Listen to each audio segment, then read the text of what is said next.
There's several thousand cases of the coronavirus confirmed in Maryland. The State Department of Health is reporting 14 deaths in the past 36 hours.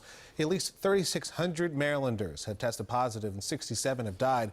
More than 80 nursing homes in the state have reported cases. Governor Hogan is taking new actions to protect the state. WJZ is live with team coverage. We start with Mike Hsu with the latest on the governor's new orders. Mike. Good morning, Max. 81 nursing homes in the state have seen the virus, and this is causing clusters of deaths. That is causing the governor to take additional emergency action. The Maryland Health Department is directed to take any and all necessary actions to protect residents and staff at nursing homes. Older Americans and those with underlying health conditions are more vulnerable. Now, staff who interact with residents must wear personal protection, including a face mask, eye protection, gloves, and a gown. Some will be designated to care for COVID-19 cases, and any suspected cases will be moved away from those not yet infected. The Office of Healthcare Quality will now work with hospitals discharging patients who need to go into a nursing home, making sure that the patients are being placed in homes cooperating with the new protocols. Also, the governor demands all nursing homes use the state's lab so the results are turned around in the fastest time possible. Of major concern to us is that we have cases and/or clusters of cases. The appearance of the virus in nursing homes exploded last week. Now more than 80 nursing homes and long-term care facilities have cases, including the lethal cluster at a home in Mount Airy. Failure to comply with the governor's new orders could mean prison time, fines, or both. I'm Mike Hsu reporting live for WJZ. Mike, thank you. 8 Baltimore City police employees have also tested positive for the virus. Our team coverage continues with Amy Kawada. She brings us the latest from one of the most recent cases. Good morning, Amy. Good morning, Max. We're here at the Southwest District building where the latest Baltimore Police Department officer has tested positive for COVID-19. Now the commissioner is taking extra precautions to ensure the virus does not spread within the department.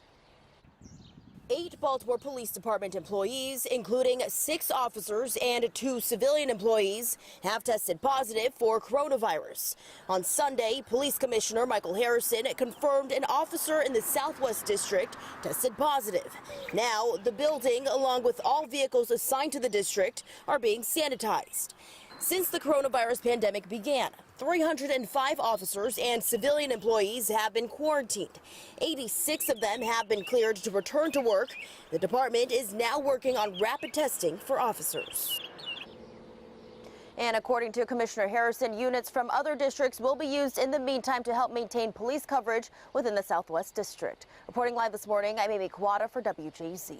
Amy, thank you. Over the weekend, Governor Hogan asked all Marylanders, regardless of faith, to take part in a statewide moment of prayer and reflection. He said he wants residents in our state to give strength and comfort to one another, our communities, our nation, and for people suffering around the world. Afterwards, Hogan tweeted out thanking all who participated. He wrote, "As we face the greatest challenge of our lifetime, I ask that Marylanders continue to provide strength and comfort to one another."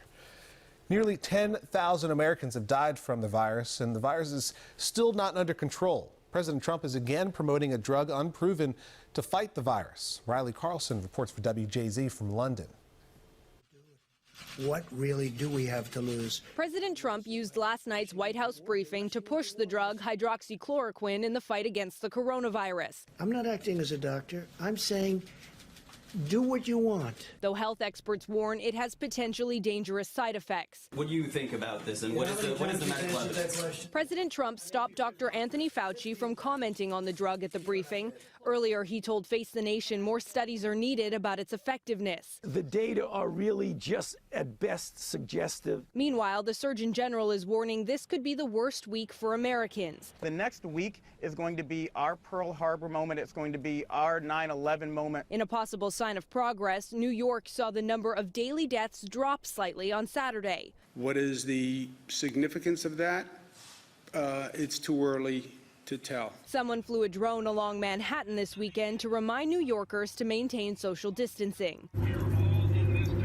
Here in the United Kingdom, Queen Elizabeth delivered a rare address to thank Britons. She referenced her first broadcast made as a child during World War II. And those who come after us will say the Britons of this generation were as strong as any. Prime Minister Boris Johnson, who's been sickened by the coronavirus, was admitted to the hospital yesterday. Doctors say it was a precautionary step. Riley Carlson, CBS News. Researchers are warning people who have the coronavirus about caring for their pets after a tiger at the Bronx Zoo tested positive for COVID-19. The tiger was tested after several big cats at the zoo started showing signs of a respiratory illness. Zoo officials believe she caught it from a zookeeper who was taking care of her while the zoo's closed. Now, health officials say this is an indication humans can give COVID-19 animals. People who test positives, they say, stay away from their pets. The Navy captain who was removed from command after warning about a coronavirus outbreak on a ship has tested positive. The New York Times reports Brett Kosher started experiencing symptoms while still on board the USS Theodore Roosevelt. Defense Secretary Mark Esper says at least 155 out of the 5,000 sailors on board have tested positive, but not everyone has been tested. Over the weekend in Baltimore County, volunteers boxed up blessings at the Towson Presbyterian Church. Over 400 boxes of food went out to the needy and other customers throughout the county. The group Baltimore County Together teamed up with Keeney Produce to give affordable weekly produce kits. It's a good feeling. I'm one very small part of this. There's a larger group of supporters that are helping us fill this need. It is good to know that in Baltimore County we're one big family and we all support each other. All orders can be placed online. You can also sponsor a family who needs these produce kits. We have a link on how you can get involved. That's on WJZ.com. As churches across the country turn to online services, one here in Baltimore decided to hold its Palm Sunday service in person. Sean Stryker spoke to their pastor about the decision. With Baltimore City Police standing on the opposite corner, members of Friendship Baptist Church here in Baltimore filed in this Palm Sunday to pick up their palm. With the doors swung open, hymns could be heard pouring out of Friendship Baptist Church in North Baltimore. Unlike most churches in the state who are opting for online services, Friendship Baptist decided to hold Palm Sunday service in person. This is Palm Sunday, and Jesus didn't go online when he entered into Jerusalem. Police responded to the church last weekend to let churchgoers know they were violating the governor's stay-at-home order. But Pastor Alwyn Gwen said they were and are continuing to follow all guidelines. But the Bible says, forsake not the gathering of yourselves together. We're practicing all the rules of the CDC. We have their masks, we got protection on. We're staying 6 feet apart from each other. We're not allowing no more than 10 people in the sanctuary at any given time. City police and the fire department were on hand ensuring they were in fact following the rules. I got police officers counting them, one in the front counting who goes in, another officer out the back counting who goes out. For those going in, many wore masks and gloves and say the police presence was a little odd. You go to the liquor store, no police, but can't come to church. When asked about having concerns regarding COVID-19, some say it's no different than going to the grocery store or riding public transportation. I respect CDC and its guidelines and its rules, but at the same time, when I go to Walmart, when I go to Giants, you know what I'm saying, we still practicing as much as we can to the best of our ability to respect the procedures and guidelines, but at the same time, right, many of us in the same aisles shopping.